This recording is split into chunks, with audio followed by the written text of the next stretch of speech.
ஐயா சிவாய நம சொல்லுங்க. சிவாய நமகயா சிவாய நமக. சொல்லுங்க. 2G புகழ். சரி. ராஜா ராசா ராசா சரி. அந்த ராசா கேஸுக்காக வந்து ஏதோ கோர்ட்டுக்கு வர்றாரு. சரி. அப்ப வந்து பாத்தீங்கன்னா ஜனம் டிவிக்காரங்க வந்து வீடியோ எடுக்கிறாங்க. சரி. உடனே அவர் சொல்லிக்கிறார், தனத்தானே பெருமையா வெக்கம் இல்லாம சொல்றாரு, வெக்கமே இல்லாம சொல்றாரு. சரி. என்ன திருடுங்கிற எண்ணமே வரல, திருடுங்கிற எண்ணமே வரல. என்ன சொன்னாரு சொல்லுங்க. 2G பார்த்த வராமா. சரி. அதனால நீங்களா என்னையா அப்படின்னு ஒரு கேவலமா. சரி. ஒரு ஒரு ஒரு மெத்தன அந்த திமுரும்பாங்கல்ல, அந்த திமுரோட தகுர செஞ்சு என்ன அகங்காரம் ஆணவம் வேற என்ன பேசுறாப்ல. சரி. இதுக்கு யாரு காரணம்? இருங்க. மோடியும் அமித்ஷா வேடிக்கை பார்த்துட்டு இருக்காங்க. எத்தனை வருஷம் அந்த கேஸ் நடக்குது? அதுதான் சொல்லு. இதுக்கு காரணம் யாரு? இவங்க 2 பேரும் தான் நான் சொல்லுவேன். நான் இல்லைங்க. இன்னைக்கு லட்சம் பாஜக தொண்டர்களுக்கு ஒரு வெறுப்பு உண்டாயிருச்சு. ஏன்னு கேட்டீங்கன்னா, எங்க நீ ஊழலை ஒழிப்பேன்னு சொல்ற 13 வருஷம் 12 வருஷம் ஆச்சு ஆட்சிக்கு வந்து என்னது இவங்களை இன்னும் விட்டு வேடிக்கை பாக்குறாங்கன்னா, ஆராசா பேசலங்க. ஆராசா பேச விடுறதே இவங்க தான். நான் என்ன கேக்குறேன்? நான் கேட்கலைங்க. லட்சம் பாஜக தொண்டர்கள் கேக்குறான். நீ அமித்ஷா அவர்கள் நினைச்சா ஒரு 1/2 மணி நேரம் ஆகுமா அந்த ஆராசா ஆட்டத்தை முடிக்கிறதுக்கு? கனிமொழி ஆட்டம் முடிக்க 1/2 மணி நேரம் ஆகும். இங்க பாருங்க இவங்க யாருமே நடவடிக்கை எடுக்க மாட்டாங்க. நான் தான் ஆரம்பத்துல சொல்றேன், இது திமுக வந்து இவங்களுக்கு செல்ல பிள்ளை மாதிரி. நான் சொல்ற கசக்கும். எல்லா பாஜக தொடர்களுக்கும் நான் சொல்றது வேப்பாங்காயா கசக்கும். இது உண்மை. நீ எழுதி வச்சுக்கோ. ஆராசா பேசாத மோடிய ஆராசா பேசாத பேச்சா, கனிமொழி பேசாத பேச்சா சொல்லுங்க. எல்லா பாஜக தொண்டர்களுடைய ரத்தம் கொதிக்குது. ஆனா இவங்க யாராவது இவங்க ஏதாவது கண்டுக்கிறாங்களா? ஒண்ணு புரிஞ்சுக்கோங்க. இங்க அரசியல்ல நிரந்தர எதிரியும் கிடையாது, நிரந்தர நண்பனும் கிடையாது. கவுண்டமணி சொன்ன மாதிரி சத்தியமான உண்மை அது. ஒண்ணு இல்லைங்க. நேத்து வரைக்கும் சந்திரபாபு நாயுடு வந்து என்ன பேச்சு பேசுறாங்க. சந்திரபாபு நாயுடு ஊழல்வாதி அப்படின்னு பேசுறாங்களா இல்லையா? இன்னைக்கு சீட்டுக்கு தேவைன்னா தோல் மேல கை போட்டாச்சு. நாளைக்கு திமுக கூட கை போடுவாங்க தோல் மேல. இங்க பாருங்க அரசியல். இங்க பாருங்க, நீங்க பகவான் எம்பருவா எங்க அப்பாவை மட்டும் தான் பாக்கணும், சிவனை மட்டும் தான் பாக்கணும். மனுஷன் எப்ப வேணாலும் மாறிடுவாங்க. மனுஷன் ஒண்ணு வேண்டாம். நீங்க பாருங்க, அண்ணாமலையை வந்து தலைவர் பதவியில இருந்து தூக்குனாங்கல்ல.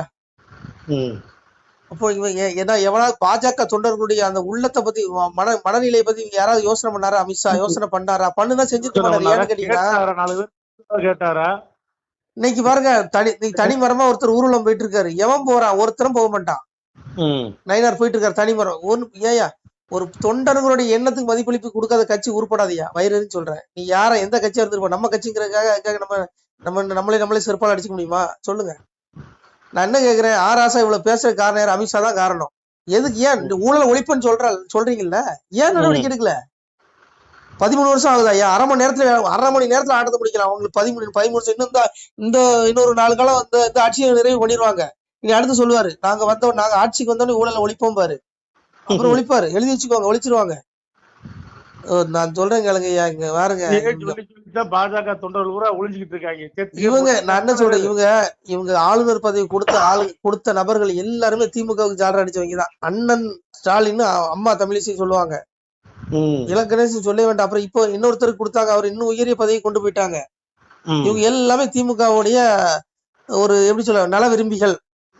அண்ணாமலை திமுக எதிர்த்தாரு, காலி பண்ணிட்டாங்க. அதான் உண்மை. அதனால இங்க புரிஞ்சுக்குவாங்க, இவங்களுக்கு வந்து திமுக செல்ல பிள்ளை. மோடியே சொன்னாரு ஒரு 9 வருஷத்துக்கு முன்னாடி, ஐயா கலைஞர் ஐயா வந்து நான் நல்லா பாத்துக்கிறேன், எங்க வீட்டுக்கு வாங்கன்னு கூப்பிட்டாரா இல்லையா டெல்லிக்கு?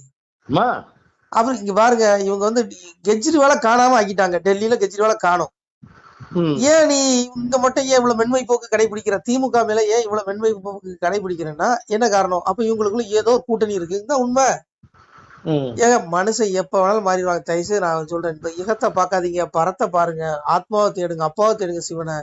இதுகெல்லாம் எப்ப வேணாலும் மாறிடும். ஏன்னா பகவானே சொல்றான், எங்க அப்ப தெளிவா சொல்றான், களி என்ற சொல்லை காதில் மிக கேட்டதுண்டால் சளிவாகி மேனி சடலமீறல் ஆகுமல்லோ, மெய் பேச வேண்டும் என்று மேவி மிக இருந்தாலும் பொய் பேச புத்தி பொழி முடுமுடனுங்கிறான்.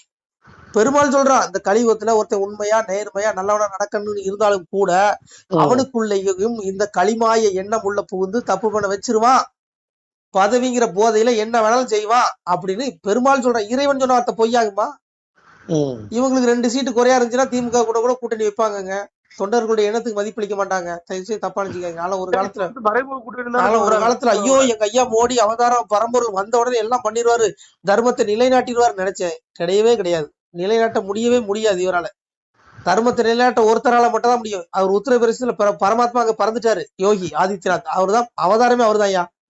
அவர் வந்தாதான் ஊழலை ஒழிக்க முடியும், ரவுடி புயல்களை ஒழிக்க முடியும், நாட்டுல தர்மத்தை நிலைநாட்ட முடியும். எங்க ஐயா யோகி ஆதித்யநாத் மட்டும்தான் முடியும்.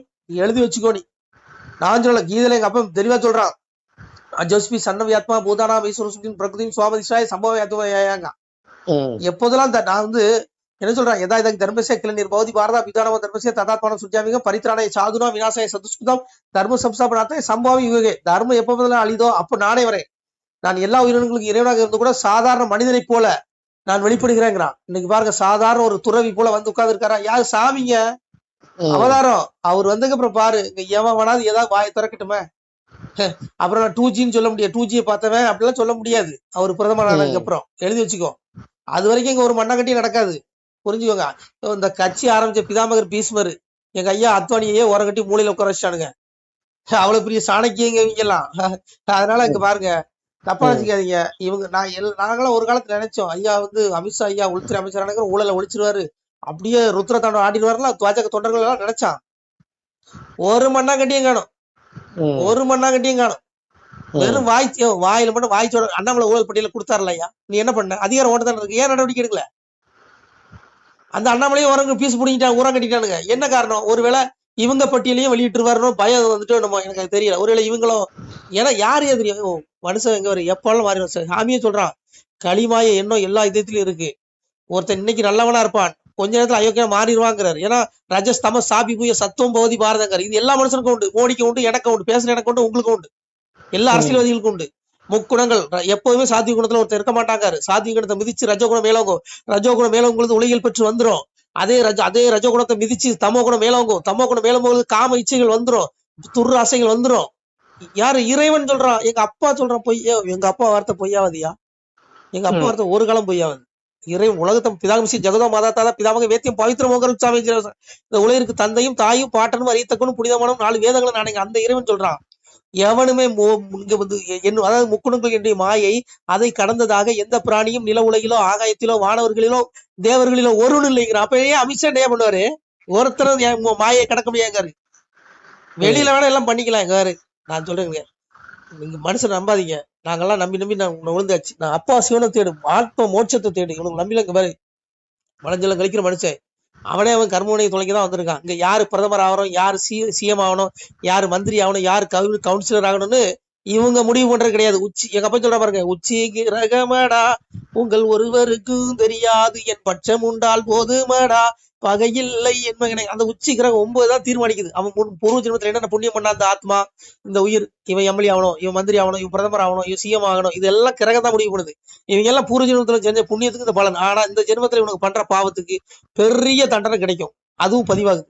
அதனால இங்க பாருங்க, பாவம் கர்மா பின் தொடரும், உடல் அழியும், ஆத்மா அழியும். ஆத்மாவுக்கு ஆக்கினை உண்டு. 84 லட்சம் பேர் 85 லட்சம் பேரை கூட கொள்ள போறான். புரியுதா உங்களுக்கு?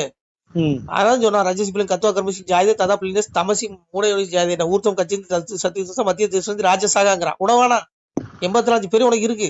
செத்ததுக்கு அப்புறம் ஆத்மாவுக்கு பிறந்து மாதிரி சாவுவீங்கடா. மனித பிறகு கிடைக்காது. புழு, விலங்கு, பறவை, ஒட்டுண்ணி, இந்த மண்டையில பேன் இருக்கு பாருங்க, ஈரு, அதுவும் ஒரு உயிர் தான். அதுக்கும் உனக்கு பெரிய உண்டு. எல்லாம் சாவு, நாசமா போறீங்கடா. நான் என்ன சொல்றேன், உன் கையில அதிகாரம் இருக்குல்ல, ஏன் உன்னால ஊழல் நடவடிக்கை எடுக்க முடியல? அப்ப என்ன நீயும் பெரிய அரசியல் மாறிட்டியா? அப்போ இங்க பாருங்க, மனுஷனை நம்பாதீங்க தயவுசெய்து. அப்பா பரமாத்மா அங்க அவதாரம் பண்ணிட்டாரு, உத்தரப்பிரதேசத்துல இருக்காரு அப்பா, அவரை தேடுங்க. அவர் தான் சம்பாவி வந்துட்டான் எங்க அப்ப.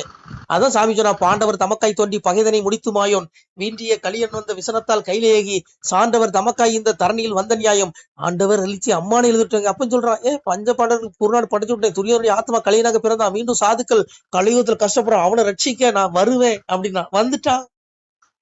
இறங்கிட்டாங்க, அப்பா இறங்கிட்டாங்க. யோகி உத்தரப்பிரதேசல இருக்கான், அவரு பிரதமர் ஆகட்டுங்க. அப்ப பாருங்க எவன் ஊழல் பண்றான்னு பாக்கலாம். இப்படி மாயத்தோடு ஊழல் பண்ணிட்டு தென்னாவட்டெல்லாம் பேச முடியாது. எல்லா அகங்காரத்தையும் அடிக்க விடுவானா?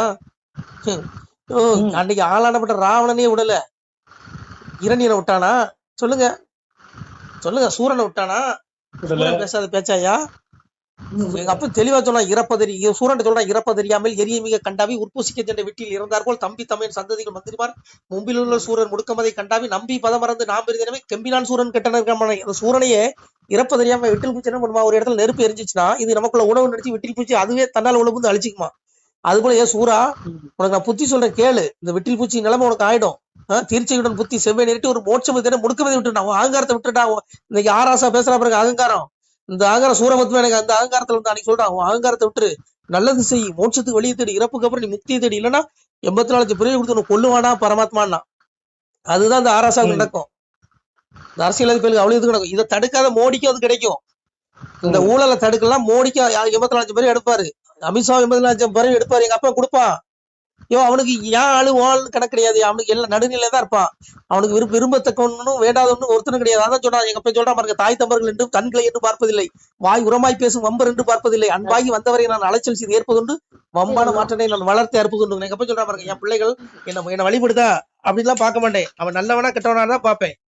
என்னை வழிபட்டா விட்டுருவேனா, தாய் தமிழர்களும் தன்களைன்னு பார்ப்பேன். என் பிள்ளைலாம் பார்க்க மாட்டேன். எவன் நன்மை செய்யறோம் அவனை நான் அன்பா அலைய விடுவேன். அழைச்சு விட்டு நான் ஏத்துக்குவேன், மோட்சம் கொடுத்துருவேன். ஆனா இந்த அரசியலை பயல்களை வறுத்து எடுத்து அவனுக்கு ஆத்மாவை நரகத்துல போட்டு அதுக்கப்புறம் இறப்புக்குரிய மண்ணுலகளை 84 லட்சம் பிறகு கொடுத்து சாகடிப்பாங்க. மனித பிறகு கிடைக்காது. அவன் மீண்டும் இந்த ஜென்மா எடுக்கிறதுக்கு 84 லட்சம் பிறகு எடுக்கணும். இந்த ஆராசவன் சரி, இந்த குற்றத்தை தடுக்காதவனுக்கும் தண்டனை உண்டியா. மண்டலத்தோர் செய்த பாவம் மன்னனிச்சர் திண்டிர மனசு மக்களை சேருங்க. வயிற்றுச்சல நான் பேசுறேன், விடிய பேசுவேன். நான் பாருங்க அவ்வளவு இருக்கு இவனுக்கு ஆக்கினாதான் சாமி சொன்னா, வையகத்தில் போய் கொலை களவு மாது சூது பிறன்மோகம் செய்யாத தீவினைகள் செய்தவர்கள் உண்டுமானால் அகில கிடங்கில் வாழுகின்ற ஆளி புழுக்கு இறையாவே.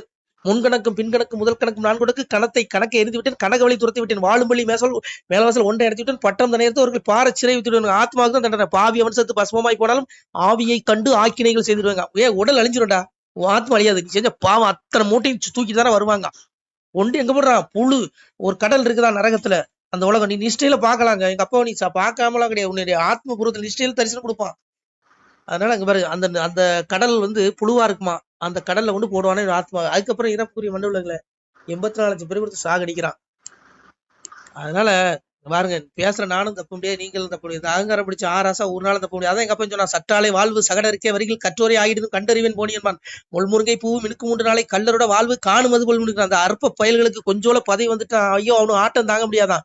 முள்முருங்கை பூ 3 நாள் மினுக்குமா பலன்னு, 4வது நாள் அழிஞ்சு கருகி விழுந்துருமா. அது போல இந்த படுபாய்களுடைய வாழ்வு அஸ்தமிக்குங்க. இவங்க மேல நடவடிக்கை எடுக்காத அமித்ஷாவுக்கும் அந்த தண்டனை கிடைக்குங்க. இவங்க மேல இந்த ஊழல் மேல இவங்களை இந்த பெருச்சாளிகளை ஆட விட்டு வேடிக்கை பாக்குற மோடிக்கு அந்த தண்டனை கிடைக்குங்கிறான். இங்க பாருங்க, மோடி கிடையாது, நான் கிடையாது, நீங்க கிடையாது. இந்த பிரபஞ்சத்துல பிரகிருதி எல்லாம் பார்த்துட்டு தான் இருக்கான், உடம்பான்ட்டான். அதான் சொன்னான், காயக்காரன் மாயசித்தம் அனுகூல் கண்காணா பெருவெளியும் அவரவர் செய்யும் கூட்டம் உங்களை ஆண்டினார் எறிவேனையா. முட்டாள்களே, நான் உங்க கண்ணுக்கு தெரியாத மறைபொருள். ஆனா நீங்க செய்யற பாவங்கள் எல்லாம் எனக்கு மறைபொருள் இல்லடா, எல்லாம் எனக்கு தெரியும். நீ மனசுல என்ன நினைக்கிறேன்னு கூட எனக்கு தெரியுங்க. ஒரு பெண்ணை ஒருத்தன் தவறான மனசுல, நீ அந்த பெண்ணோட நீ தவறான முறையில் நடக்க வேண்டாம், அந்த பெண்ணோட நீ உடலுறவு பண்ண வேண்டாம். ஆனால் நீ அந்த பெண்ணை மனசால தவறா நினைச்சா கூட அதுக்கு அந்த பெண்ணுக்கு விபச்சாரம் செய்து கூட தண்டனை உண்டுங்க. அந்த பெண்ணை நீ தப்பா பார்த்ததுக்கே தண்டனை உண்டுங்கிறான். அப்புறம் சும்மா விடுவானா? நீ மனசுல என்ன நினைக்கிற வரை கூட எங்க அப்பாவுக்கு தெரியுங்க. எங்க அப்பா சாதாரண கிடையாது. ஏகமதாய் நிறைந்த பரன் இருந்துள்ள ஆளுகிறேங்க. ஏகம்னா அனைத்திலும் வியாபித்திருக்க பரபிரம்மமாகிய சிவபெருமான், 96 தத்துவம் சதாசிவமாகி எங்க அப்பன் ஈஸ்வரன் உலகத்தையே ஆள்றான். இங்க மோடி ஆளல, ட்ரம்ப் ஆளல, புட்டின் ஆளல, உலகத்தை ஆளுறது அவன். புரிஞ்சுக்கோ. நம சிவாய. திருச்சிட்டம்பலம். சிவாய நம. திருச்சிட்டம்பலம், தில்லையம்பலம், பொன்னம்பலம். சிவாய நம. உறவுகளே, சிவ அன்பர்களே, தற்போது தாங்கள் இந்த வீடியோவில் பார்க்கக்கூடிய இடத்துல ஒரு சிவாலய திருப்பணி ஒன்று நடந்து கொண்டிருக்கிறது. இந்த இடத்துல பார்த்தீங்கன்னா, முன்பு ஒரு காலத்தில் வந்து ஒரு சிவாலயம் இருந்திருக்குது. அதாவது இந்த ஏரியா வந்து இப்போ வந்து ஒரு தென்னை மரங்கள் பனைமரங்கள் சூழ்ந்த காடாக இருக்கிறது. முன்பு ஒரு காலத்தில் இங்கே ஒரு ஊர் இருந்ததாக சொல்கிறாங்க. ஆனால் இப்போது சுற்று வட்டாரத்தில் 5 கிலோமீட்டர் சுற்றுலாவில் ஊரே கிடையாது, காடு. இப்போ இந்த இடத்துல ஒரு சிவாலயம் வந்து அமையிருக்கிறது. இந்த சிவாலயத்தில் வந்து இருந்த அந்த சாமியுடைய திருமேனியை வந்து எடுத்து வச்சிட்டோம். திருப்பணி முடிஞ்சதுக்கப்புறம் பிரதிஷ்டை பண்ண இருக்கிற உறவுகளே, தற்போது இந்த வீடியோ பார்க்கக்கூடிய உறவுகள் தங்களால் முடிந்தால் ஒரு சின்ன உதவி செஞ்சு கொடுங்க. எங்கள் இடத்துல பொருளாதாரம் இல்லை, அதனால் பார்த்திங்கன்னா அந்த வேலையெல்லாம் அப்படியே நின்று போச்சு. பாருங்கள், இந்த அப்படியே பாதியிலே நிற்கிது இந்த சிவாலய திருப்பணி வந்து. பக்த கோடிகள், அன்பு உள்ளங்கள், தயவுசெய்து நீங்கள் உதவி செய்ய விருப்பமுள்ள உறவுகள் உதவுங்க. உங்களுக்கு கோடி புண்ணியம் கிடைக்கும். இந்த சாமியோடைய அருள் அனுகிரகம் உங்களுக்கு கண்டிப்பாக கிடைக்கும். இது வந்து ஒரு புகழ்பெற்ற சிவாலயம் கூட சொல்லலாம். சாமியோட திருமேனியை எடுத்து வச்சிட்டோம். இந்த இடத்துல பார்த்திங்கன்னா ஒரு வாசி தண்டம் இருக்குது. அந்த காலத்தில் ஒரு முனிவர் யாரோ தவம் செஞ்சுருக்காங்க. அவங்களுடைய வாசி தண்டம் அவர் திருக்கரங்களால் எழுதின ஓலைச்சுவடி கூட இன்றும் இருக்குது, இன்னும் பாதுகாக்கப்பட்டு வருது. அது கோயில் திருப்பணி முடிஞ்சதுமே அதையும் நாங்கள் அந்த வழிபாட்டுக்கு வச்சுடுவோம். இந்த சிவாலய திருப்பணி வந்து சாமி திருநாமம் வந்து முக்தீஸ்வரர் அப்படிங்கிற திருநாமத்தில் வழங்குறாரு. நெல்லை மாவட்டம் நாங்குநேரி தாலுகாவில் இந்த சிவாலயம் அமைய இருக்கிறது உறவுகளே. இந்த வீடியோ பார்க்கக்கூடியவங்க ஒரு 2 பேருக்காவது கொஞ்சம் ஷேர் பண்ணுங்கள். இந்த வீடியோ பார்க்கக்கூடிய யாராவது ஒரு சின்ன உதவி செஞ்சால் இந்த ஆலய திருப்பணி வந்து கண்டிப்பாக நாங்கள் வெற்றிகரமாக முடிச்சுடுவோம். பாருங்கள், அந்த வேலை எல்லாமே அப்படியே நிற்கிது. கல்லெல்லாம் இறக்கி போட்டிருக்கோம். இன்னும் நிறைய கற்கள் தேவைப்படுது. சுவாமியோடைய அந்த திருக்கோபுரம் பார்த்திங்கன்னா லிங்க வடிவிலே அமைக்க இருக்கிறோம். உதவுங்கள் உறவுகளே. உங்களுக்கு அப்பா சிவபெருமானுடைய அருள் நிச்சயம் கிடைக்கும். எம்பெருமான் சொல்வான், வாழுவீர் தாழ்வில்லாமல் மக்களும் கிளைகள் கொஞ்சி நாளுமே மகிழ்ச்சி கூர்ந்து நலமுடன் வாழும்போது நீளுமே எனது செங்கோல் நீதியும் நெறிபோல் வந்து ஆளுமே உங்கள் தன்னை அன்புடன் அலையாவண்ணம். உங்களை எம்பெருமானுடைய அப்பாவுடைய திருவாசகத்தாலேயே வாழ்த்துறோம் உறவுகளே. ஆணுடன் பெண்ணும் பெற்று அதிகமாய் செல்வமாகி தானுடன் நினைவுமுற்று தர்மமும் நெறியும் கற்று வேணும்னில் காலமெல்லாம் வெள்ளியர் உடனே வாழ்ந்து போனுதல் கமலநாதன் பொற்பதம் பெற்று வாழ்வீர். அந்த ஈசனுடைய பொற்பதம் நிச்சயம் கிடைக்கும். உங்களுக்கு இகத்திலும் சுகம், பரத்திலும் சுகம். உங்களுடைய கர்ம வினைகள் மன்னிக்கப்பட்டு உங்களுக்கு நிச்சயம் மோட்ச வீடு கிடைக்கும். இகத்தில் பூரண ஆயுளுடன் நோய் நொடி இல்லாமல் வாழ்ந்து நீங்கள் பரவாழ்வும் பெறுவீர்கள் உறவுகளே. மக்களே, நீங்கள் எல்லாம் வாழ்பொன்னம் பதியிற் சென்று முக்கியமான யுகநில மதிலே தன்னால் கக்கிய பொன்கள் ஸ்வர்ணம் கைமணம் குளிர அன்னம் பொக்கிஷம் நிறைய வைத்து புகழ உண்டு இனிதாய் வாழ்வீர். இந்த இகவாழ்வும் பரவாழ்வும் உங்களுக்கு சுகப்பட அப்பன் ஈசனர்களால் வாழ்த்துகிறோம். இந்த திருப்பணிக்கு உதவி செய்ய ஒரு ஜிபே எண் சொல்கிறோம். இந்த எண்ணில் நீங்கள் உதவலாம். நீங்கள் இந்த எண்ணிலேயே நீங்கள் தொடர்பு கொள்ளலாம். ஜிபே, ஃபோன்பே, வாட்ஸ்அப் எல்லாம் இந்த நம்பர் தான். 93 85 44 31 06 93 85 44 31 06. இந்த எண்ணில் நீங்கள் உதவலாம், தொடர்பும் கொள்ளலாம். வாட்ஸ்அப்பு இந்த எண்ணு தான், ஜிபே இந்த எண்ணு தான் உறவுகளே. முடிந்தளவுக்கு 2 பேருக்காக ஷேர் பண்ணுங்கள். இந்த வீடியோ பார்க்கக்கூடிய யாராவது ஒருத்தர் சின்ன உதவி, நீங்கள் வந்து பெரிய அளவில் செய்யணும் கூட, நீங்கள் ₹1 நீங்கள் தந்தாலும் மனசார வேண்டி ஏற்றுக்கிறோம் உறவுகளே. உதவுங்கள். முடிஞ்ச அளவுக்கு கொஞ்சம் ஷேர் பண்ணுங்கள். நன்றி. சிவாய நம. திருச்சிட்டம்பலம், தில்லையம்பலம், பொன்னம்பலம். உறவுகளே, நம்ம இந்த இடத்துல வாழ்ந்து மறைந்த ஒரு சித்த மகாபுருஷர் பயன்படுத்திய பல 100 ஆண்டுகளுக்கு முன்பு உள்ள வாசி தண்டம் ஒரு சித்த மகாபுருஷர் பயன்படுத்தியது.